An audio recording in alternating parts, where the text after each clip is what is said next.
Что там война, что там, не дай бог, куда-то что прилетело, связи нет.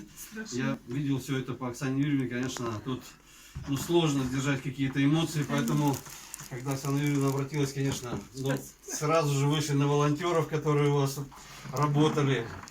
Слава Богу, что все получилось, что они вас нашли, что все-таки, да, смогли вас доставить на КПП. И наконец-то вы уже дома, потому что я уже писал Оксане Юрьевне, говорю, слушайте, я радуюсь вместе с вами, что ваша мама дома, ну и не мог не приехать, не выразить эту радость. И, спасибо, спасибо. И вас тоже встретить, потому что мурашки до сих пор бегут. Живой человек, слава Богу, а тем более старшего поколения. Люди очень все это на себе испытывают очень трудно. Все-таки нужна помощь молодых, помощь своих детей. Да. Поэтому вам здоровья. Спасибо. И, как говорится, с приездом к нам в республику, в мирную жизнь. Спасибо. Можно я вас обниму? Можно. Ой, все, слава Богу, что вы здесь. Спасибо большое.